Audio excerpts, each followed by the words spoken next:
말씀의 제목은 바로 상속받은 제자도입니다. 요한복음 13장 12절에서 15절 또 34절과 35절인데요. 함께 읽도록 하겠습니다. 그들의 발을 씻으신 후에 옷을 입으시고 다시 앉아 그들에게 이르시되 내가 너희에게 행한 것을 너희가 아느냐? 너희가 나를 선생이라 또는 주라 하니 너희 말이 옳도다. 내가 그러하다. 내가 주와 또는 선생이 되어 너희 발을 씻었으니 너희도 서로 발을 씻어주는 것이 옳으니라. 내가 너희에게 행한 것 같이 너희도 행하게 하려 하여 본을 보였노라. 새 계명을 너희에게 주노니 서로 사랑하라. 내가 너희를 사랑한 것 같이 너희도 서로 사랑하라. 서로 사랑하면 이로써 모든 사람이 너희가 내 제자인 줄 알리라. 아멘. 오늘 이렇게 사모하여서 이 말씀의 자리에 나오신 여러분들에게 하나님께서 넘치도록 그 은혜를 부어주실 줄 믿습니다. 여러분, 오늘 말씀 이 제목에 있는 상속이라는 단어를 듣게 되면 어떤 생각이 드십니까? 상속받을 것이 많거나 이 물려줄 것이 많다면 아주 관심이 가는 단어일 것입니다. 그런데 한번 이렇게 생각해 보십시오. 만약에 상속세가 이 100%인 나라를 만들겠다고 정부가 갑자기 주도를 하게 된다면 어떠십니까?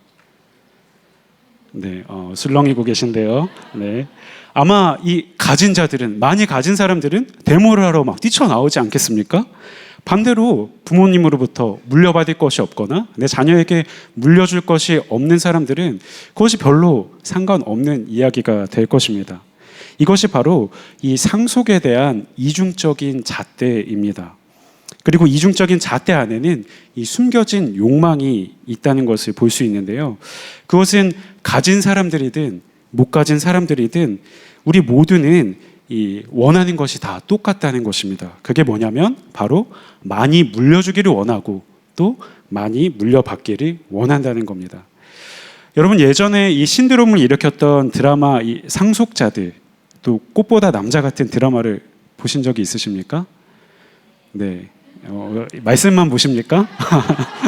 네, 아마 직접 보시진 않으셨어도 제목은 들어보셨을 거라고 생각합니다. 또 최근에 방영됐던 흥행했던 이 눈물의 여왕이라는 것도 드라마도 비슷한 내용인데요. 왜 그렇게 이 신드롬을 일으켰을까요? 도무지 이 주변에서 우리가 쉽게 찾아볼 수 없는 이 재벌들의 이야기를 다루고 있기 때문인 것 같습니다. 자, 대한민국의 1%의 이 재벌들, 그리고 또 그 2세와 3세가 되는 이 재벌들의 이야기, 왜 궁금할까요? 그들의 삶을 우리가 쉽게 볼 수 없기 때문이기도 한데 더 큰 이유는 저는 부러움 때문이라고 생각합니다. 내가 갖지 못한 것에 대한 부러움이지 않을까요? 제가 사진을 한 장 준비했습니다. 이럴까봐 애 못 낳는다. 애 낳는 게 이렇게 어렵다라는 짧은 그림글이 있어서 가져왔는데요. 한번 보시면서 우리가 진짜 원하는 게 뭔지, 우리 내면에 어떤 욕망이 숨겨져 있는지 한번 솔직하게 들여다보셨으면 좋겠습니다. 자, 미취학 어린이일 때 뭐라고 합니까? 엄마, 금수저가 뭐야? 우리 집엔 그거 없어? 라고 물어봅니다. 자, 청소년이 됐어요. 엄마, 상혁이는 방학에 미국으로 어학연수 간대. 나는 못 가? 자, 이제 취업할 나이가 되었습니다. 엄마, 희진이는 아빠네 회사에 취직했대. 우리 집은 뭐야? 자, 이럴 거면 도대체 왜 나를 낳았어? 이런 꿈을 꾸는 것입니다. 이럴까봐 애 못 낳겠다. 물려줄 게 없어서 애 낳기가 어렵다라는 거 아닙니까? 실제로 이 시대의 이 많은 젊은 세대들이 이 결혼과 출산을 못하기도 하는 이유가 되는 것 같습니다. 자, 이 그림글을 보면서 우리의 마음은 어떤지 한번 솔직하게 들여다보셨으면 좋겠습니다. 사랑하는 여러분, 오늘 본문은 우리에게 세상을 바라보는 이 새로운 관점을 제시하는 본문입니다. 그리고 이런 새로운 세계관을 깨닫게 된다면 이럴까봐 애를 못 낳겠다라는 말은 하지 않을 것 같습니다. 최후의 만찬 때 예수님께서 제자들의 발을 씻기신 이 세족식 사건 이후에 하신 말씀이 오늘의 본문입니다. 본문 12절 13절 말씀을 우리 같이 다시 한번 읽어보겠습니다. 그들의 발을 씻으신 후에 옷을 입으시고 다시 앉아 그들에게 이르시되 내가 너희에게 행한 것을 너희가 아느냐? 너희가 나를 선생이라 또는 주라 하니 너희 말이 옳도다. 그들의 발을 씻기신 후에 다시 예수님이 옷을 입으셨어요.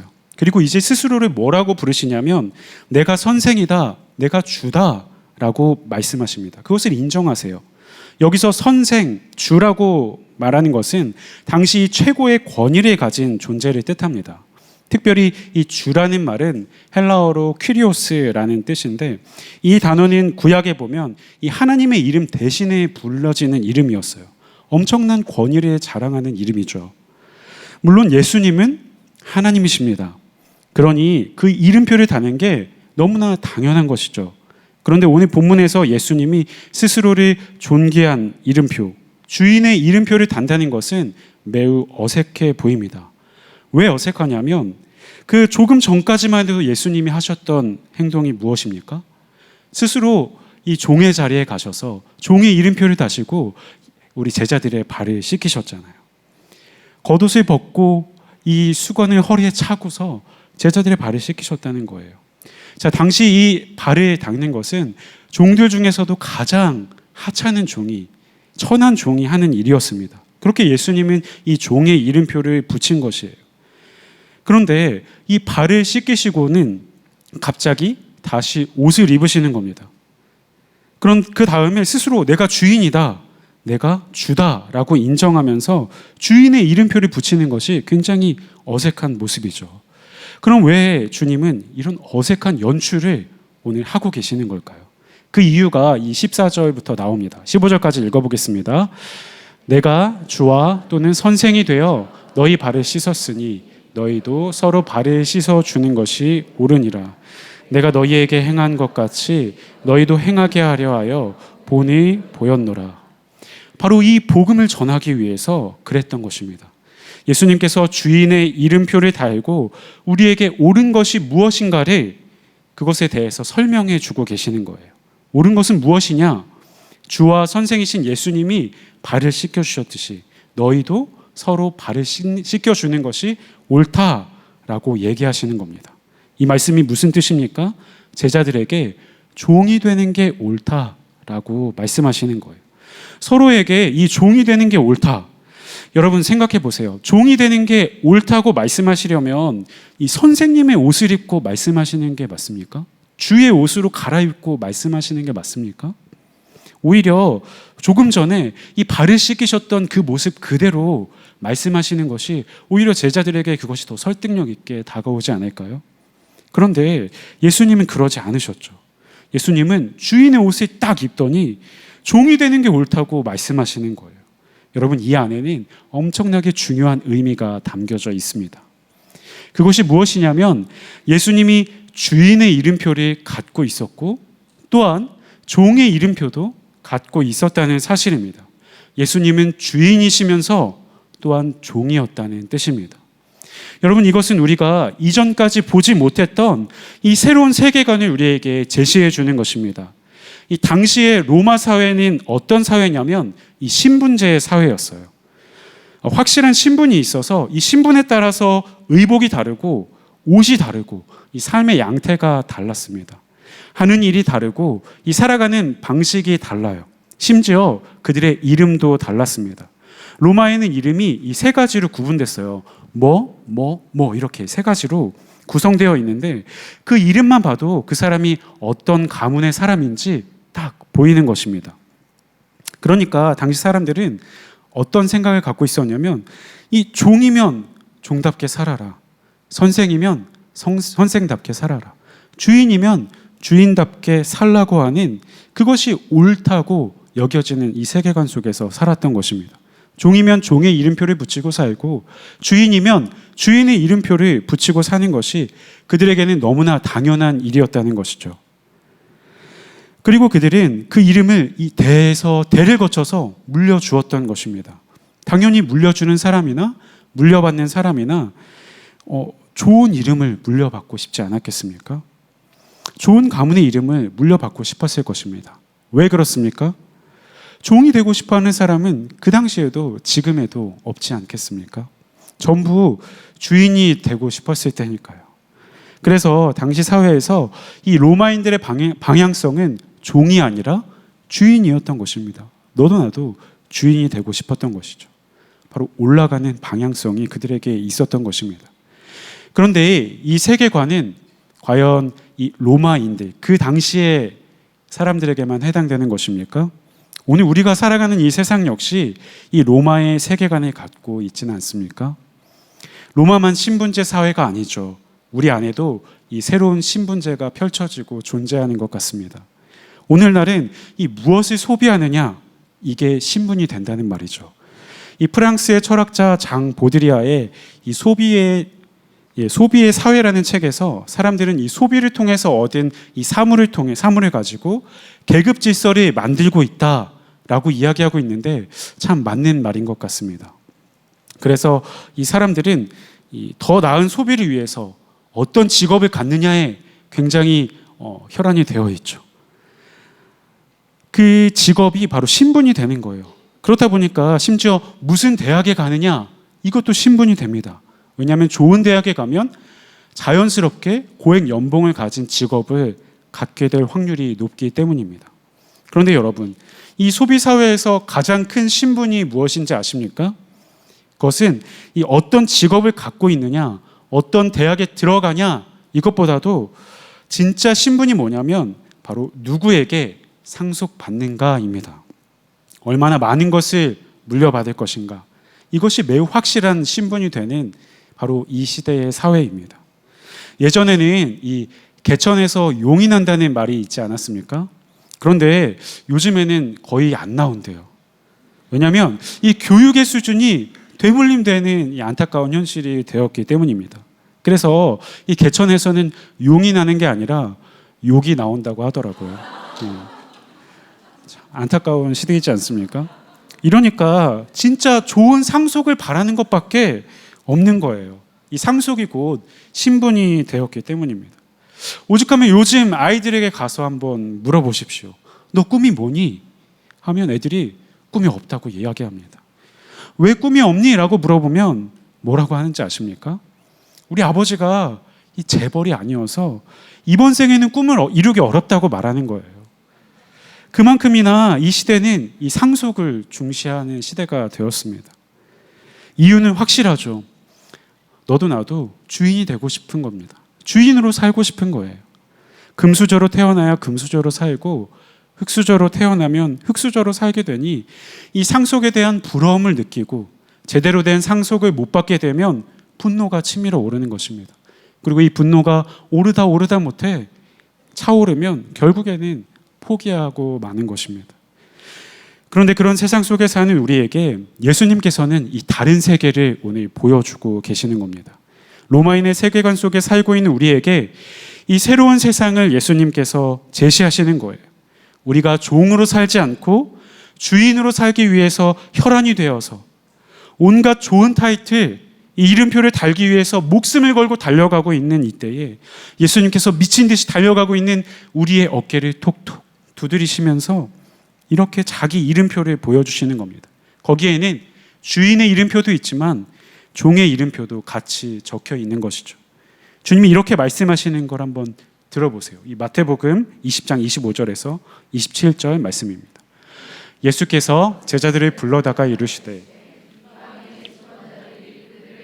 주관하고 그 고관들이 그들에게 권세를 부리는 줄을 너희가 알거니와 너희 중에는 그렇지 않아야 하나니 너희 중에 누구든지 크고자 하는 자는 너희를 섬기는 자가 되고 너희 중에 누구든지 으뜸이 되고자 하는 너희의 종이 되어야 하리라.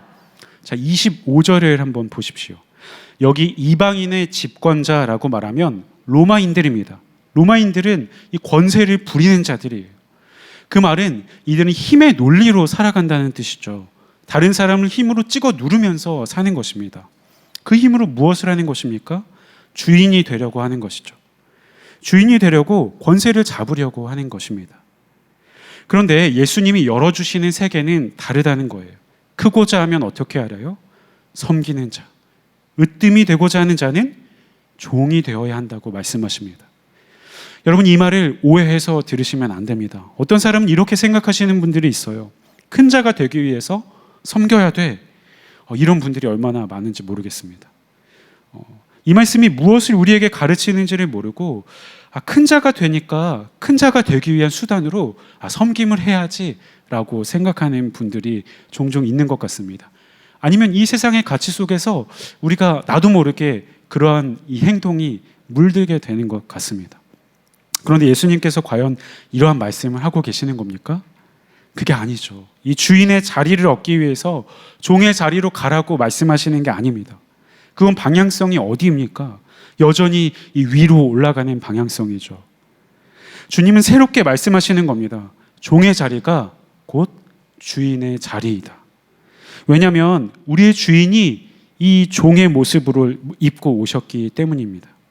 아까 읽었던 마태복음 20장 27절, 그 다음 절인 우리 28절 말씀을 같이 한번 읽어보겠습니다. 인자가 온 것은 섬김을 받으려 함이 아니요 오히려 섬기려 하고 자기 목숨을 많은 사람의 대속물로 주려 함이니라. 예수님은 이처럼 아래로 내려오셨습니다. 가장 낮고 천한 모습으로 오셨어요. 그리고 제자들을 섬기실 때 더 낮은 모습으로 섬기시는 모습을 보여주셨습니다. 성경은 이 섬김을 가르쳐 뭐라고 얘기하냐면 종이 주인이 되는 게 아니라 이 주인이 종 되는 거라고 말씀하십니다. 그럼 여러분, 이 섬김을 받는 대상이 종이 됐으니까, 종이 섬겨지니까 이 받는 대상이 종이든지 주인이든지 그게 누구든지 상관없이 이제 그 사람이 주인이 되는 것 아닙니까? 받는 대상이 이제 주인이 되는 것이죠. 높아지는 겁니다. 나를 낮추고 이 상대방을 높이는 것, 여러분, 이것이 바로 섬김입니다. 당연히 방향성은 아래로 내려가는 것이죠. 사랑하는 여러분, 이런 방향성을 가진 섬김을 다른 말로 뭐라고 하는지 아십니까? 바로 자기 부인이라고 이야기합니다. 이 아담 아래 모든 인생들은 이 나를 중심으로 살아갑니다. 뭐든지 내 생각대로 살아갑니다. 내가 우주의 중심이에요. 그런데 이 중심에서 나를 잠깐 주변부로 밀어두는 것입니다. 그리고 남을, 상대방을 이 중심에 두는 것을 섬김이라고 말합니다. 그러려면 반드시 무엇이 필요합니까? 자기 부인이 먼저 필요합니다. 나는 우주의 중심이 아니야. 내가 주인이 아니야. 나는 종이야. 그렇기 때문에 이 자기 부인이 필요한 것입니다. 그래서 성경이 말하는 섬김은 그리스도인들밖에 할 수 없는 것입니다. 여러분, 이 비교 우위의 선체로는 이 누구도 섬김을 할 수가 없습니다. 다른 사람을 섬길 수가 없다는 것입니다.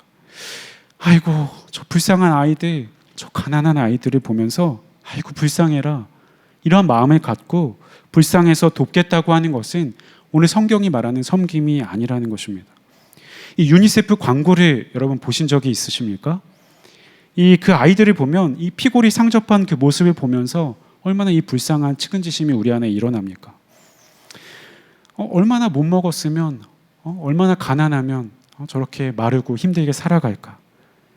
그러면서 집에 있는 내 아이를 보면 얼마나 잘 먹어서 이렇게 퉁퉁하게 살찐 내 아들을 보면서 이 한편으로는 저 아이들에게는 불쌍한 마음이 들고 미안한 마음이 들고, 또 한편으로는 내 아이를 보면서 또 나의 형편을 보면서 감사하고 뿌듯한 마음이 들기도 하는 것 같습니다.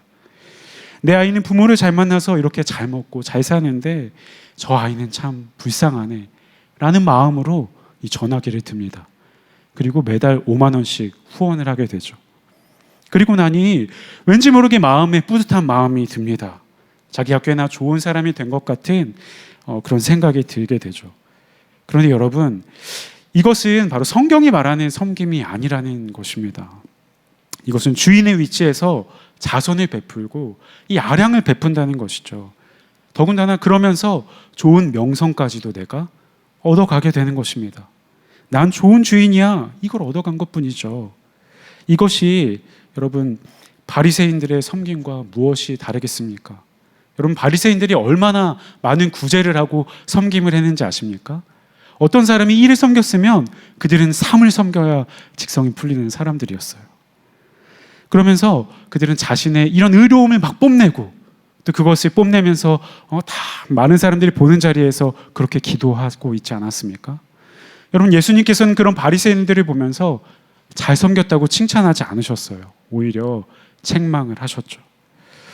여러분, 이 종이 무엇을 실행한다고 칭찬을 바라는 게 말이 됩니까? 이 종이 무엇을 했다고 보상을 기대할 수 있습니까? 그럴 수 없습니다. 왜냐하면 종이라는 것 자체가, 이 종의 역할 자체가 섬기는 것이기 때문입니다. 이 누가복음 17장 7절에서 우리 10절을 같이 읽어보겠습니다. 너희 중 누구에게 밭을 갈거나 양을 치거나 하는 종이 있어 밭에서 돌아오면 그더러 곧 와서 앉아서 도리어 그더러 먹을 것을 준비하고 수종되고 너는 그 후에 먹고 마시라 하지 않겠느냐? 명한 대로 하였다고 종에게 감사하겠느냐? 이와 같이 너희도 명령받은 것을 다 행한 후에 이르기를 우리는 무익한 종이라 우리가 하여야 할 일을 한 것뿐이라 할지니라. 보십시오. 종이 섬긴다고 해서 칭찬을 기대할 수 있습니까? 종이 섬긴다고 보상을 바랄 수 있겠습니까? 섬김 자체가 바로 종의 일입니다. 그러니 이 섬김이라는 것이 이 자기 부인 없이는 될 수가 없는 일이라는 것입니다. 나를 부인하고 종이 되어야 한다는 것이죠. 이 종의 마음으로 남을 보면, 이 세상을 보면 어떻게 되냐면 이 나보다 남이 더 커 보이게 되는 것입니다.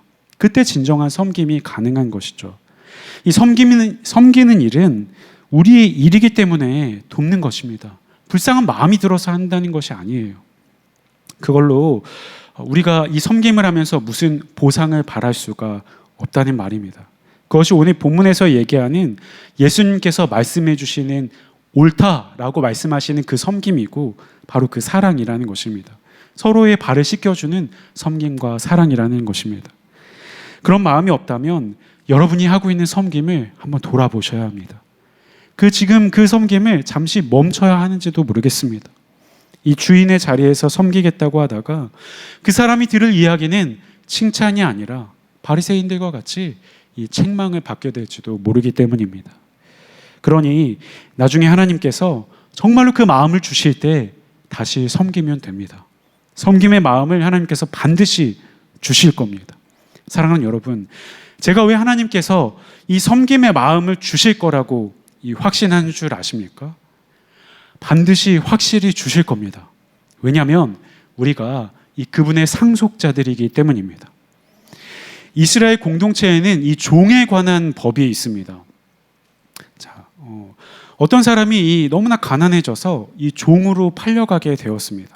그러면 6년 동안을 주인을 위해서 열심히 섬기면 이 안식년이 되는 7년째에는 자유를 얻을 수 있는 그러한 법이 있습니다. 그런데 이 종으로 살다 보니까 이 주인이 이 종이 너무 예뻐 보이는 거예요. 너무 열심히 잘하니까. 그래서 이 여종을 이 아내로 삼을 수 있도록 줍니다. 그러면 이 종은 기쁘겠죠. 이제 아내로 맞이하고 또 자녀도 낳으면서 기쁘게 살아갑니다.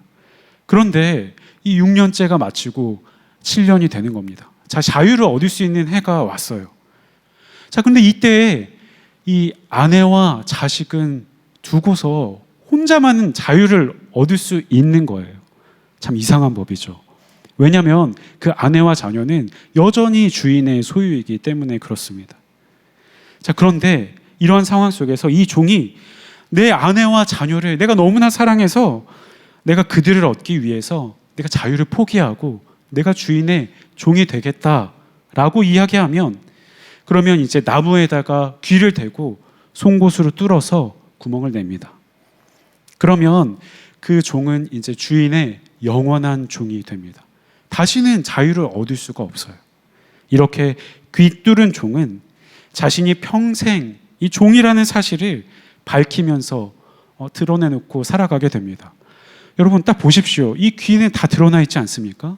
뚫려 있는 게 다 보이는 거예요. 누가 봐도 저거 종이네, 종. 이렇게 여기는 것입니다. 그런데 당시에 이스라엘은 이 체면 문화가 우리나라보다 훨씬 더 강했습니다. 바로 수치스러운 이 흔적을 안고 평생을 살아가야 한다는 거예요. 그러면 이 수치를 안고 살아가는데 뭔가 그 종에게 얻을 것이 있어야 되지 않겠습니까? 아까도 말씀드렸지만 이 가족과 평생을 함께하는 그 특권을 누릴 수가 있죠. 그런데 이것뿐만 아니라 또 하나 엄청난 것을 얻게 되는데 바로 이 주인의 상속에 참여하는 자가 되는 것입니다. 쉽게 말하면 이 귀뚫은 종은 종 노릇을 하지만 이후에 이 주인의 아들과 같이 그 아들의 하나로 여겨지게 된다는 것입니다. 여러분, 이 귀뚫은 종의 이야기를 들으면서 누가 생각나십니까? 바로 십자가에 못이 박히고 여기에 구멍이 뚫리신 그 예수님이 생각나지 않으십니까? 우리를 사랑하셔서 이 손과 발에 구멍이 뚫린 종으로 예수님께서 오셨다는 것입니다. 예수님은 스스로 자유로울 수 있는 그 상황에서 그 자유를 포기하셨습니다. 왜 그러셨습니까? 자기 백성들, 자기 자녀들을 얻기 위함이었죠. 그리고 자기 백성들을 이 하나님 나라의 상속자로 삼기 위해서 그 자유를 포기하셨다는 것입니다. 예수님이 상속자이니까 그 자녀들은 당연히 상속자가 되는 것입니다. 바로 우리가 그 예수님과 같이 상속을 받은 자가 된다는 것이죠. 그래서 스스로 종이 되신 거예요. 예수님께서는 지금 단순한 이 사랑과 섬김의 본을 보여주기 위해서 이 세족식을 행한 것이 아니라는 말씀입니다. 단순한 사랑과 섬김이 아닙니다. 이는 내 사랑하는 내 백성, 내 자녀를 얻기 위해서 다시 종의 자리로 내려가신 거예요. 그리고 주님과 함께 이 상속자가 되는 것입니다. 여러분, 오늘 이 말씀을 오해하지 마시기 바랍니다. 오늘 말씀은 자기를 부인하면서까지 섬기라는 이 부담스러운 명령이 아닙니다. 우리한테 너 그렇게 섬기면 큰일 나. 너 이렇게 섬겨야 돼. 라고 하는 명령이 아닙니다. 오늘 말씀은 이 유산 상속을 위한 예수님의 유서와도 같은 말씀입니다. 여러분, 예수님께서는 이제 곧 십자가에 죽임을 당할 것입니다. 그리고 죽기까지 예수님은 우리를 섬기셨습니다. 왜냐하면 그것이 이 하나님께 받은 예수님의 상속이기 때문입니다. 그게 예수님의 삶의 목적이었다고요. 이 마태복음 20장 28절을 다시 한번 보겠습니다. 인자가 온 것은 섬김을 받으려 함이 아니라 도리어 섬기려 하고 자기 목숨을 많은 사람의 대속물로 주려 함이니라. 이것이 예수님께서 갖고 있는 하나님께 받은 임무요 상속입니다. 그럼 우리가 받은 상속은 무엇일까요? 바로 그 예수님의 섬김이라는 것입니다. 그것이 하나님 나라의 유산입니다. 여러분은 하나님 나라를 받으셨습니다. 믿으십니까? 그렇다면 여러분 뭘 기대하십니까? 여러분이 하나님 나라의 상속자입니다. 뭘 기대하십니까? 진짜 이러한 금은 보화를 기대하셨습니까? 이 하나님 나라는 이 모두가 왕인 나라입니다. 계시록에 보면 모두가 왕인 나라가 이 하나님의 나라라고 이야기합니다. 그럼 어떻게 그런 나라가 존재할 수 있습니까? 아니, 이 하늘의 해가 어떻게 여러 개일 수 있습니까? 하늘의 해는 단 하나뿐인데. 그런데 그런 나라가 있다는 것입니다. 우리가 하늘의 해는 하나밖에 없다고 생각하는 것은 바로 이 세상의 세계관, 이 로마의 세계관을 갖고 있기 때문에 그렇습니다. 모두가 이 왕일 수 있습니다. 어떻게 하면 모두가 왕일 수 있습니까? 바로 나도 섬기고 너도 섬기고 쟤도 얘도 모두가 섬긴다면 이 모두가 왕인 나라가 될 수 있다는 것입니다. 그것이 바로 하나님의 나라입니다. 예수님께서 그 하나님 나라의 상속을 오늘 우리에게 물려주고 있는 것입니다. 그래서 지금 예수님께서 주인의 옷을 다시 입는 거예요. 종이 진짜 좋은 것이면 종의 옷을 입고 종이 되라고 말씀하셔야 되는데 안 그러셨어요. 주님은 다시 옷을 입으시고 나 주인이야? 이 주인의 이름표를 다른 것을 보이시면서 말씀하시는 거예요. 왜 그렇습니까? 지금 상속 중이기 때문에 그렇습니다. 상속은 누가 합니까? 종이 하는 게 아니죠. 주인이 하기 때문에 그렇습니다. 그리고 무엇을 상속하냐면 바로 종의 자리를 상속하고 있다는 것입니다. 이게 진짜 기가 막힌 이야기입니다. 여러분, 왜 예수님께서 주인의 이름표를 붙이셨는지 이해가 되십니까? 오늘 본문에서 왜 겉옷을 입으시고 주인의 자리, 이 선생의 자리를 잡으셨는지 이해가 되십니까? 여러분, 하나님의 나라는 종이냐 주인이냐 이것을 구분하는 이 이분법적인 이 세상의 세계관으로 설명할 수 없는 나라입니다. 예수님께서 우리에게 새롭게 펼쳐주신 이 하나님의 나라는 주인이 곧 종이다 라는 이 세계관을 갖고 있는 나라입니다. 그러므로 여러분, 오늘의 본문은 억지로 이 섬기라는 명령을 주는 것이 아닙니다. 하나님 나라의 세계관을 이 가슴에 장착한 사람들은 알게 되는 겁니다. 아, 섬기는 것이 주인이구나. 주인이 하는 일이구나. 그럼 무슨 보상이 있어서 섬기게 되는 것이 아니죠. 그렇기에 이 상속받은 대로 섬기는 사람은 결코 자랑하지 않습니다. 내가 그때 이렇게 섬겼잖아. 내가 이런 섬김을 했었잖아. 이런 얘기를 안 하게 되는 것이죠. 사랑하는 여러분, 여러분은 이 하나님 나라의 상속자들입니다. 하나님 나라를 상속받은 제자들입니다. 그렇다면 우리가 하나님 나라 갈 때까지 이 받은 것을 잘 쓰고 가야 되겠죠. 무엇을 받았습니까? 종의 자리를 받았습니다. 그 종의 자리에 섬김을 물려받았습니다. 그렇기 때문에 이 서로를 섬기면서 하나님 나라 가기까지 사랑하고 사는 것입니다. 우리 옆에 계신 분들 한번 볼까요? 네. 이분들을 주인으로 여기고 사랑하는 마음을 갖는 것입니다. 그렇게 주님의 마음으로 서로 사랑하고 섬길 때 이 모든 사람이 우리의 모습을 보고 이 하나님 나라를 꿈꾸게 될 것입니다. 기도하겠습니다. 사랑의 하나님, 오늘도 말씀으로 찾아와 주셔서 참 감사합니다. 존귀하신 예수님, 가장 낮은 종의 모습으로 오셔서 우리를 끝까지 사랑하시고 주님의 소유 삼아 주시니 감사드립니다. 우리를 얻기 위해 보여주신 그 십자가의 사랑을 기억하며 그 섬김을 상속받은 자로서 서로 사랑하며 섬기는 삶을 살아가게 하여 주시옵소서. 우리의 모습을 통하여 영광 받으실 주님을 바라보며 오늘도 이 하루를 주님 앞에서 살아가도록 도와주시옵소서. 감사드리며 예수님의 이름으로 기도드립니다. 아멘.